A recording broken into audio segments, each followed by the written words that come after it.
La comunicación es crucial en los tiempos que corren. No obstante, desde siempre, Dios desea que estemos conectados permanentemente con Él. Gracias por acompañarnos en Conectados con la Palabra. Gustavo Caramelino hoy nos trae el tema Unanimidad con propósito. El famoso basquetbolista Michael Jordan dijo: el talento gana partidos, pero el trabajo en equipo gana campeonatos. Veremos hoy cómo, si nos unimos en Cristo, logramos propósitos celestiales.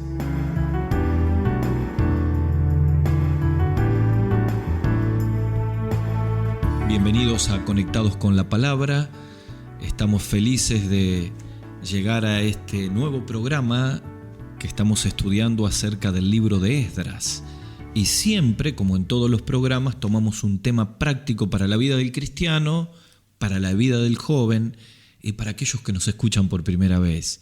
El libro de Esdras que estamos estudiando está relatando el retorno de una multitud de judíos que estuvieron 70 años presos en Babilonia.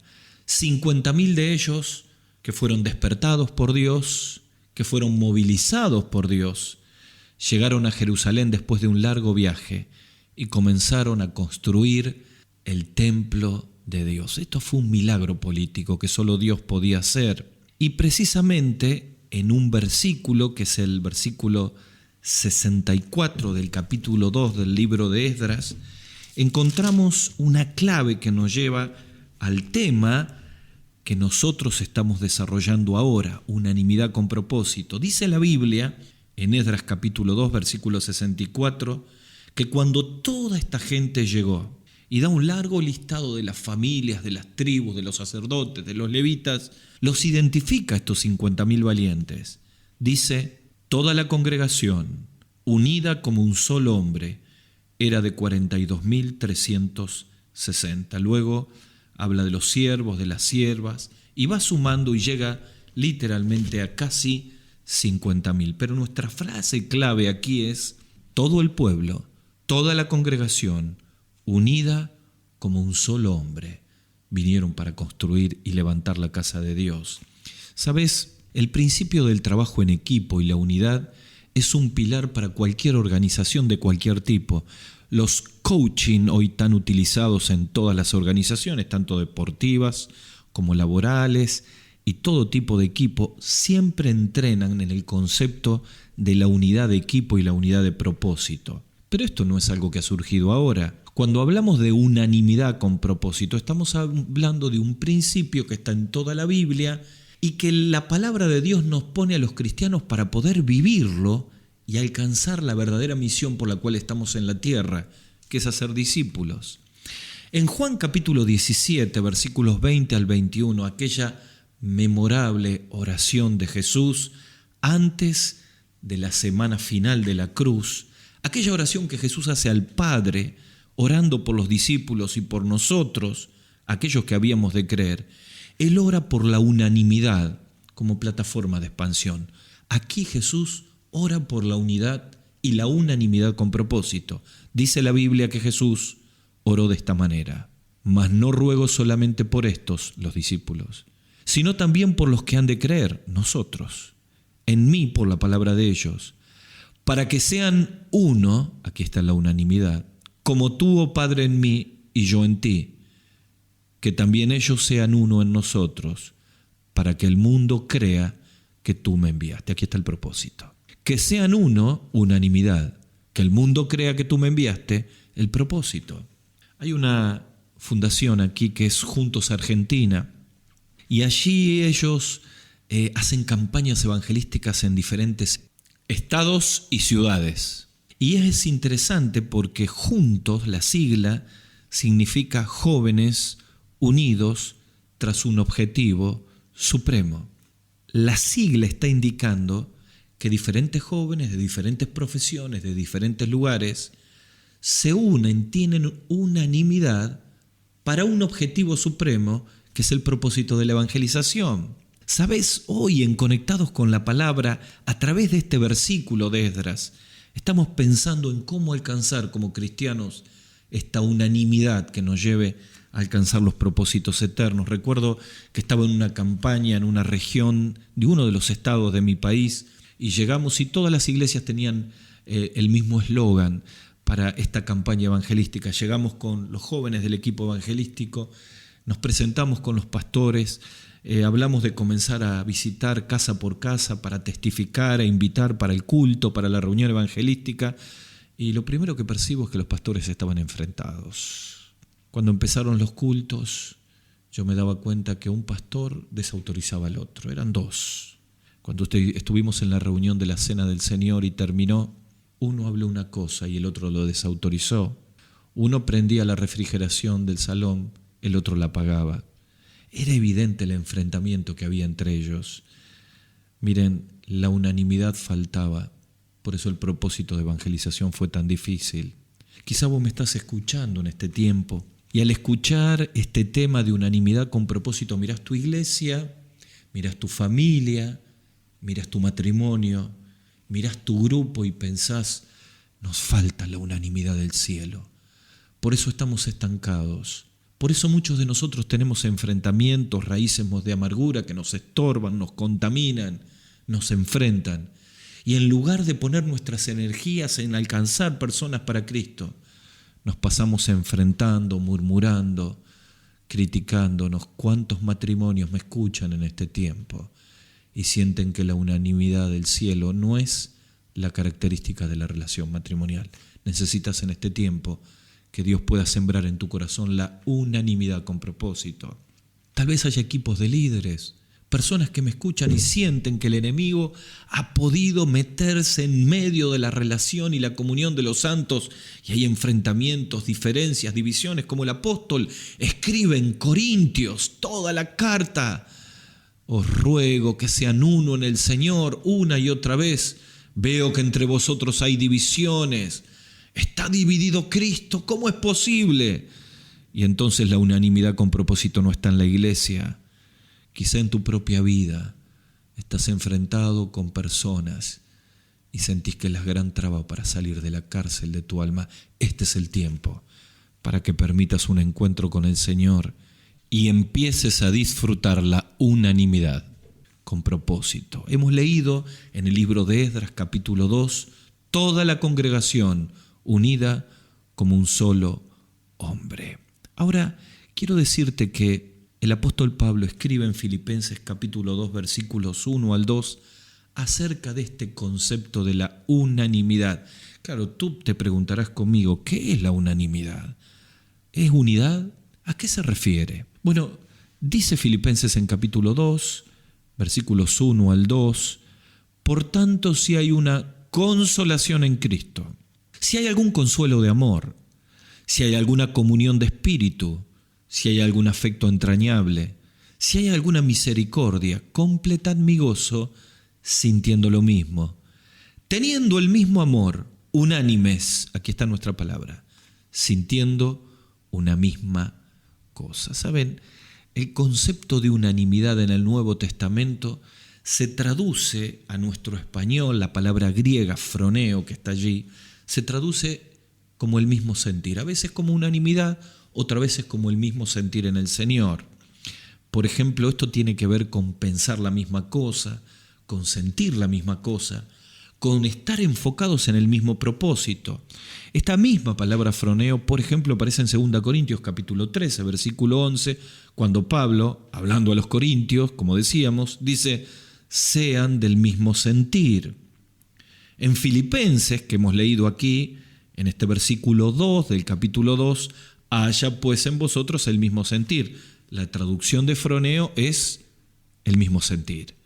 Pero en Romanos capítulo 12, versículo 16, Pablo escribe y el mismo verbo se traduce unánimes entre vosotros. Así que el mismo sentir o unánimes aparece y tiene que ver con la misma palabra y no se enfoca en lo que Pablo está pidiendo a la iglesia.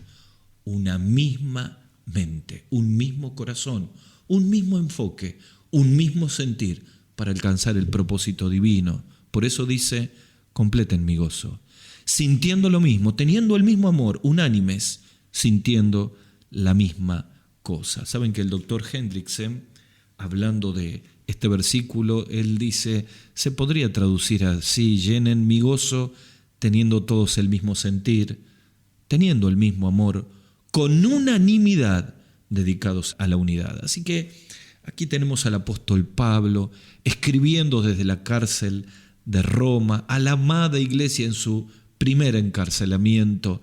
Miraba la obra consciente de cuál sería la clave del crecimiento de la iglesia de Filipos, y entonces allí piensa en hermanas como Evodia y Sintique, que combatieron unánimes por el Evangelio, dice el versículo 27, y que necesitan volver a tener unanimidad para que la iglesia crezca. Entonces uno se pregunta, pero con tantos problemas que tenemos de nuestro carácter, con tantas reacciones, con tanto orgullo, con tantas miserias, ¿cómo se puede lograr la unanimidad en el matrimonio? ¿Cómo se puede lograr la unanimidad en la pareja? ¿Cómo se puede lograr la unanimidad con propósito en la iglesia? Bueno, aquí, en este versículo que hemos leído, el apóstol da 4 provisiones del cielo para la unanimidad. En primer lugar, el consejo de Cristo. Por tanto, si hay una consolación en Cristo. En segundo lugar, la segunda provisión es consuelo de amor. Dice, si algún consuelo de amor. En tercer lugar, la comunión del Espíritu. Dice, si hay alguna comunión del Espíritu. Y finalmente, compasión cristiana. Si hay algún afecto entrañable, si hay alguna misericordia. Así que acá hay 4 provisiones del cielo. Es interesante porque en nuestra traducción, en el español, dice un condicional. Dice, si hay algún afecto, si hay alguna consolación, si hay algún consuelo. Y en realidad no es la traducción correcta del original, porque esto da la idea de un condicional. Aquí se tendría que traducir ya que hay. Entonces, ya que hay un consuelo de amor, ya que hay una comunión de espíritu, entonces del condicional pasamos a la afirmación. Lo que está queriendo decir aquí Pablo es, hay una provisión de Dios, hay posibilidades de tener la unanimidad, no es una alternativa, Dios la da, y si tomamos estas provisiones podemos lograr la unanimidad con propósito. Vamos entonces a repasar estas 4 provisiones. Número 1, el consejo de Cristo. Número 2, el consuelo de amor.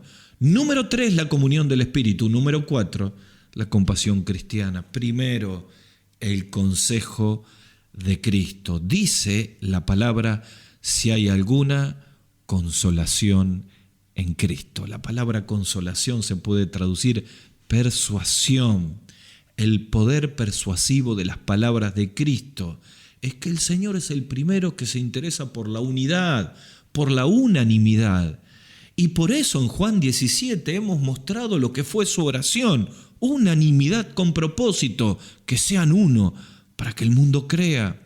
Miren, la palabra y la exhortación de Cristo es necesaria mantenerla viva en el corazón de la iglesia, en la lectura del matrimonio en cada mañana, para que podamos tener una unidad y una unanimidad con el propósito celestial. ¿Por qué ocurre esto? Por la debilidad y la fragilidad de nuestra propia humanidad. Somos frágiles, somos miserables, estamos llenos de debilidades. Luchamos con nuestro orgullo cada día y necesitamos todo el tiempo abrir la mente a la exhortación de Cristo, al consejo de Cristo, a la persuasión de Cristo a través de su palabra. Nunca un matrimonio puede ir adelante si no se somete a los consejos de la palabra de Dios una y otra vez. Maridos, amad a vuestras mujeres como Cristo amó a la iglesia. Esposas, respeten a su marido.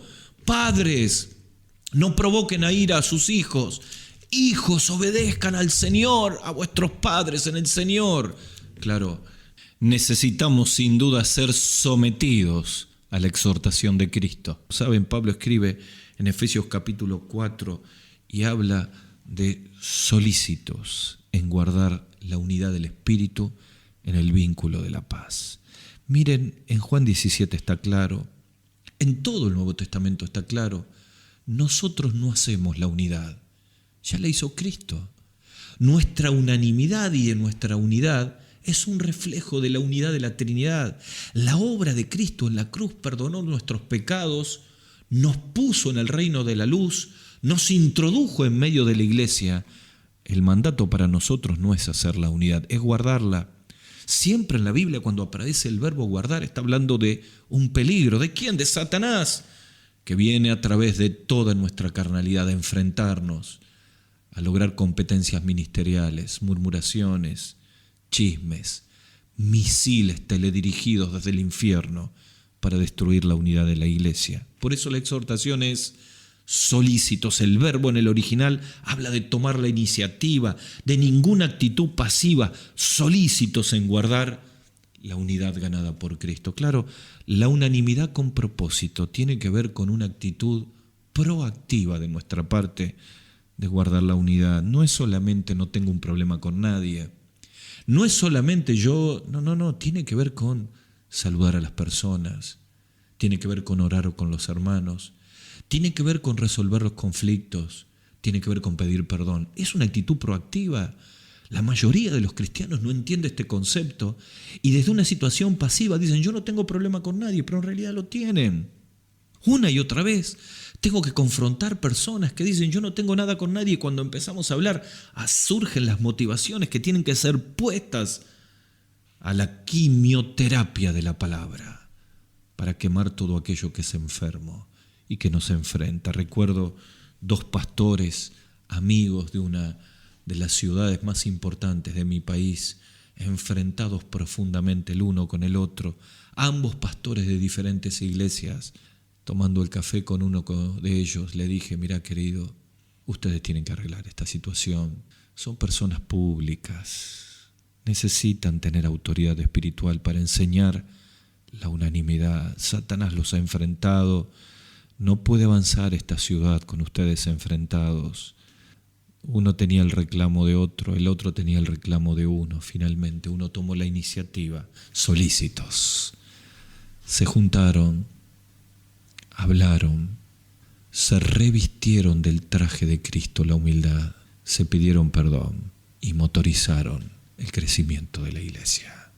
Quizá me esté escuchando un líder que está enfrentado, un pastor que está enfrentado, un esposo que está enfrentado, un joven que está enfrentado con sus padres. La exhortación, el consejo de Cristo es solícitos, ponete en movimiento.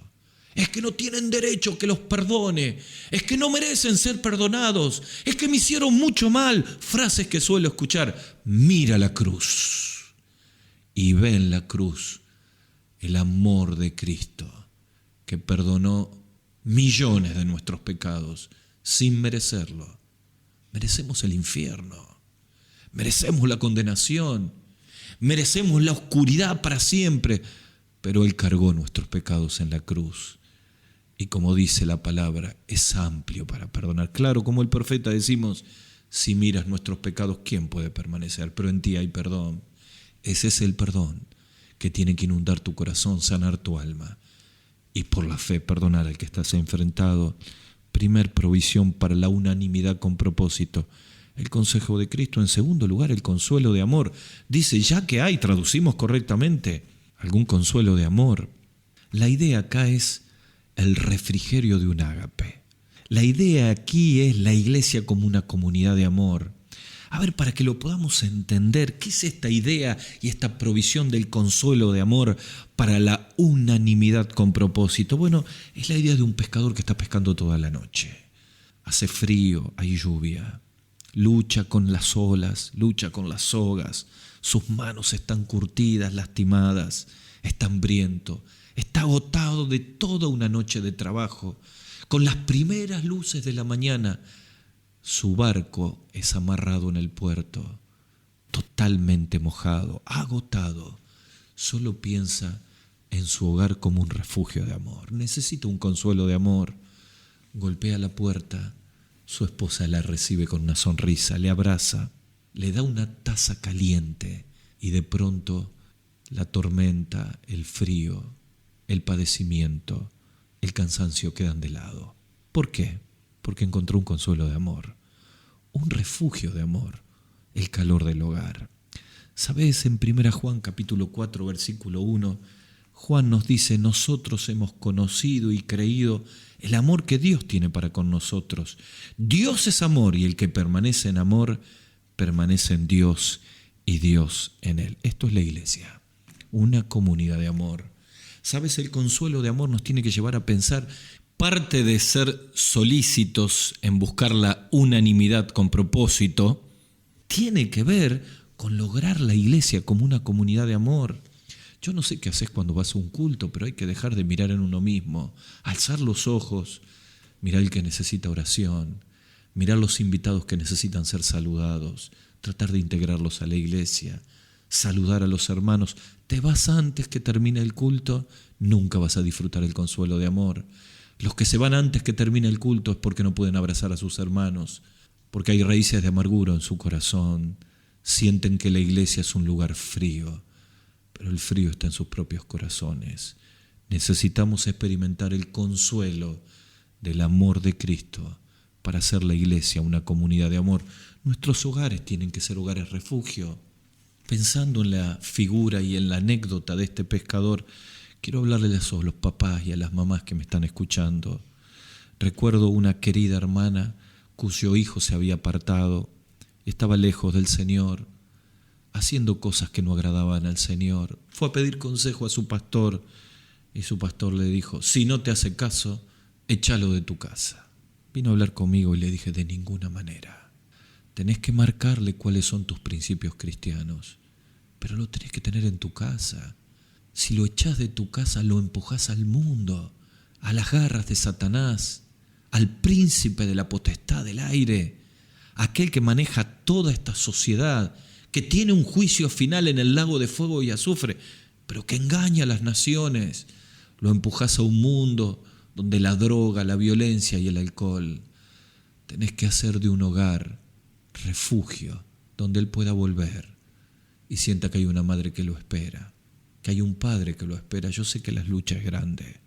Yo sé que a veces los padres tenemos que clamar y orar al Señor para que nos dé un corazón de pastor, pero necesita tener un consuelo de amor. ¿Cuántos hijos pródigos han vuelto a la casa del Padre porque sabía que había un Padre que lo esperaba?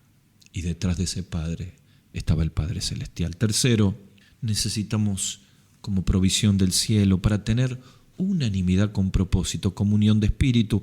Hablamos de la exhortación de Cristo, el consejo de Cristo. Hablamos del consuelo de amor, hacer de nuestros hogares y la iglesia una comunidad de amor para que las personas sientan el amor de Cristo. Hablamos de la comunión del Espíritu, el tercer elemento, la tercera provisión que habla Pablo. Dice Pablo, comunión del Espíritu. Mire, lo utiliza mucho en todos sus saludos finales en la carta. El tan conocido oración del apóstol: la gracia del Señor Jesucristo, el amor de Dios y la comunión del Espíritu sea con todos vosotros. Amén. La comunión del Espíritu. La comunión del Espíritu que habla Pablo desde la cárcel de Roma a los filipenses y a nosotros, no habla de una comunión humana, habla de la comunión del Espíritu Santo con mayúscula, como factor primordial para mantener la comunión y la relación sana, la participación con el Espíritu. Lo que está queriendo decir aquí, necesitamos abrirnos a la obra del Espíritu Santo, guiándonos, confrontándonos, movilizándonos, empujándonos a arreglar las diferencias, a ser compasivos para el que sufre. Saben, a veces me despierto a la noche y no me puedo dormir. Aprendí de mi pastor Miguel: cuando te despiertes, lo primero que tenés que entender es que tenés que empezar a orar. Y allí comienzo a orar y voy orando por mi familia, por los pastores de la iglesia, por los motivos de oración que recuerdo de mi lista. Pero de pronto el Espíritu trae personas a mi mente y siento que Él está corrigiendo mi oración humana y su Espíritu me está guiando. Como dice el apóstol, hemos de pedir como conviene, no lo sabremos. Pero aquí está el secreto: el Espíritu intercede por nosotros, a nuestro espíritu. Y en ese momento la comunión del Espíritu hace que piense en personas, que ore en personas, que me movilice para hablar personas. Es la comunión del Espíritu cuando escuchamos una necesidad y nos movilizamos a visitar a un enfermo. Es la comunión del Espíritu que nos lleva a cargar con vidas y a ser discípulos. Es la comunión del Espíritu lo que nos ayuda a participar de momentos de oración, de grupos pequeños. Vaya si la unanimidad con propósito necesita la guía y la comunión del Espíritu Santo. La pregunta es, ¿somos sensibles a la comunión del Espíritu? ¿Te está hablando algo el Espíritu Santo por su palabra? Y estamos resistiendo nuestros orgullos. Necesitamos en este tiempo venir al Señor finalmente. La compasión cristiana, afectos entrañables. Si hay algún afecto entrañable, claro que lo hay. Está hablando de la compasión cristiana como cuarta provisión del cielo para la unanimidad con propósito. ¿Qué son los afectos entrañables? Los antiguos aceptaban que las emociones estaban en las entrañas. Es una manera de expresar los sentimientos, la compasión, la misericordia unos por otros. Claro, la comunión depende también de nuestros corazones, de estar emocionalmente dispuestos a brindarnos a un semejante por la obra del Espíritu Santo, visitando, ayudando, siendo compasivos. Como un chico que se mudó de un domicilio a otro y dejó de ir a una hora feliz, a una reunión de niños, y comenzó a ir a otra. Y cuando después del tiempo lo fueron a buscar, le preguntaron, ¿por qué no volvés a nuestra reunión? Y él dijo, porque aquí donde voy ahora me quieren, aquí me aman. Lo ganó el amor. ¿Sabes? Es el amor de Cristo el que tiene que ganar nuestros corazones en este tiempo. Es el amor de Cristo que nos constriñe, nos empuja, el que tiene que llenar nuestro corazón para ser parte de la unanimidad con propósito. El mundo se pierde sin Cristo. Necesita una iglesia unida, una familia unida, cristianos sin enfrentamientos. ¿Qué diferencia impide que la unanimidad esté en tu corazón? ¿Por qué no venimos a Cristo en esta hora? Allí donde estamos, y abramos el alma a Él. Vendrán personas que tenemos que pedir perdón y tomar la iniciativa. Sabes, la iglesia es como una gran red, y en los enfrentamientos se hacen agujeros donde los peces se escapan. La oración de Cristo llega a nuestros corazones, que sean uno para que el mundo crea. Vamos a orar y vamos a decirle, Señor, perdóname y ayúdame a ser parte de la unidad.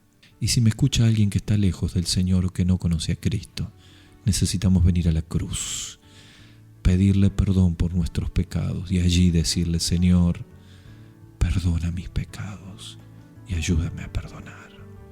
Ven a Cristo en esta hora y experimenta su amor. Hasta el próximo programa.